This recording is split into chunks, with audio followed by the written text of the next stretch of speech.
dan salam sejahtera. Anda bersama dengan saya, Cikgu Dan, Cikgu Zuhairi dalam Santai Sains. So, ini kita nak belajar apa? Kita nak belajar Sains tahun 5. Standard kandungan 3.3, hubungan makanan antara hidupan.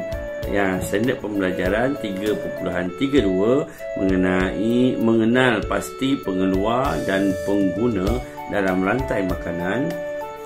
3.3.3 merumus tentang hubungan makanan antara hidupan dengan proses fotosintesis dari aspek perpindahan tenaga berdasarkan rantai makanan.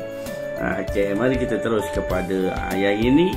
Kita belajar sebelumnya, iaitu rantai makanan. Hidupan dalam satu habitat saling bergantung untuk mendapatkan sumber makanan. Jadi hubungan makanan antara hidupan merupakan rantai makanan. Kita nak terus.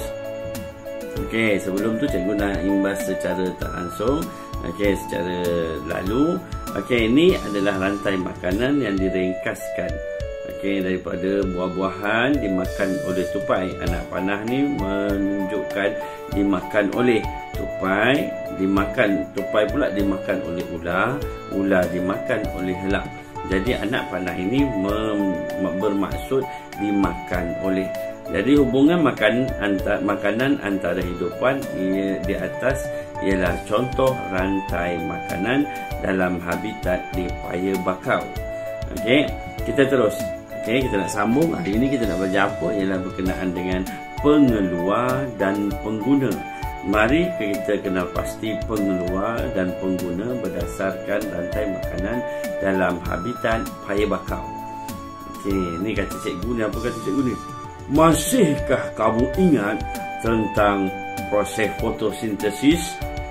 Tumbuh-tumbuhan menghasilkan makanan sendiri dengan kehadiran cahaya matahari. Oleh itu, tumbuh-tumbuhan ialah pengeluar. Cikgu, bolehkah hidupan lain menjadi pengeluar? Kata budak perempuan ni. Cikgu kata apa? Tidak boleh. Tumbuh-tumbuhan hijau sahaja yang boleh menjalankan proses fotosintesis. Daripada manakah tumbuhan mendapat tenaga? Dia kata apa? Tumbuhan hijau je. Sebab tumbuhan hijau sahaja yang boleh buat proses fotosintesis. Tumbuh-tumbuhan mendapat tenaga daripada cahaya matahari. Seterusnya, cahaya matahari menjadi sumber tenaga kepada tumbuh-tumbuhan untuk menjalankan proses fotosintesis. Betul. Dapatkah kamu kenal pasti pengeluar dan pengguna dengan menggunakan contoh hidupan lain di paya bakau? Macam tengok muka surat-surat.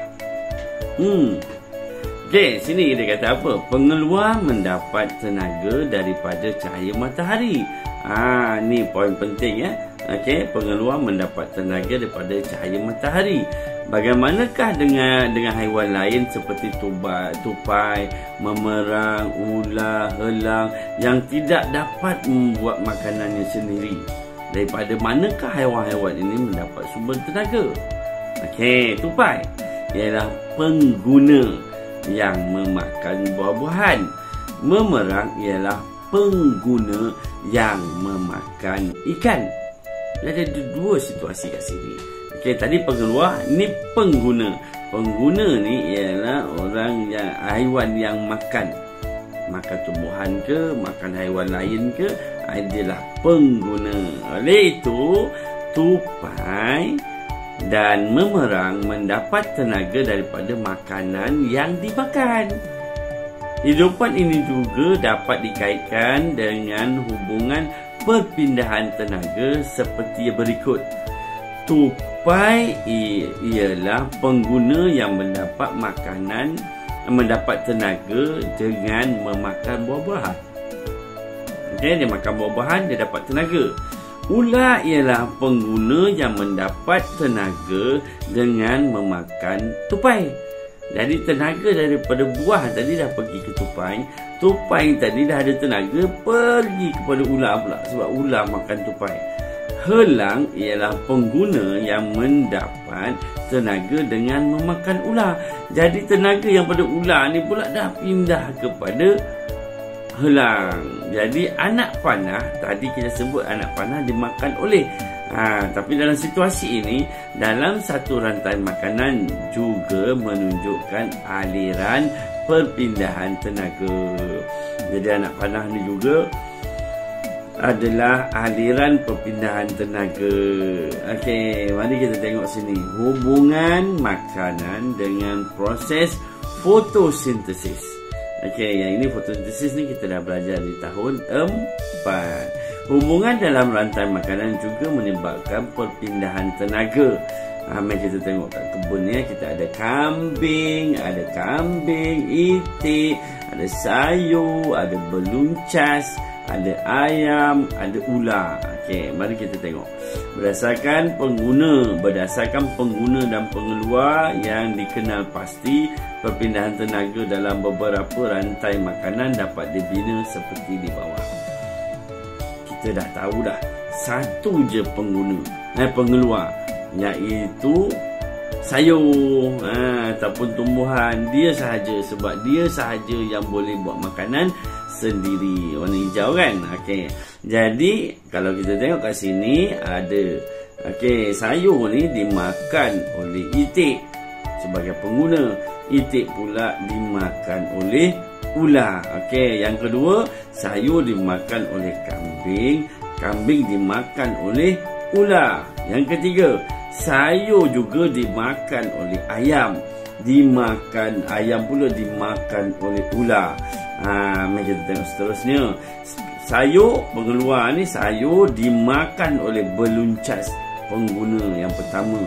Lepas tu beluncas dimakan oleh itik, pengguna yang kedua.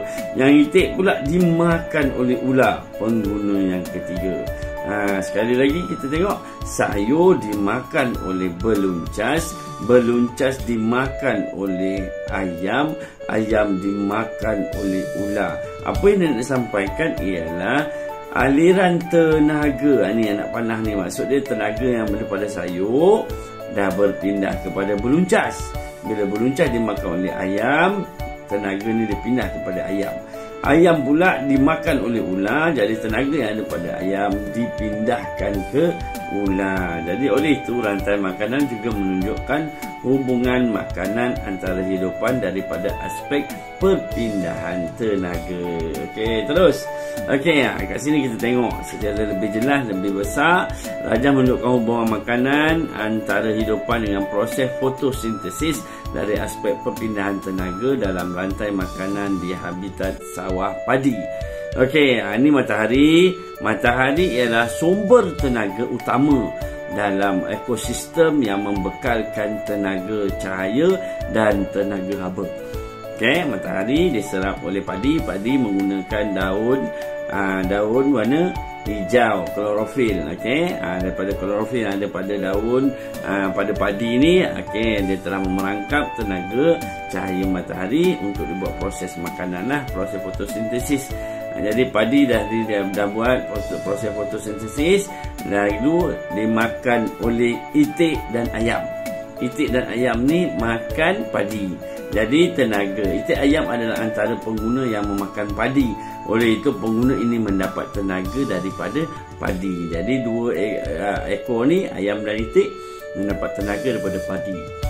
Manakala seterusnya tenaga dipindahkan kepada pengguna berikutnya, iaitu ular yang memakan itik dan ayam.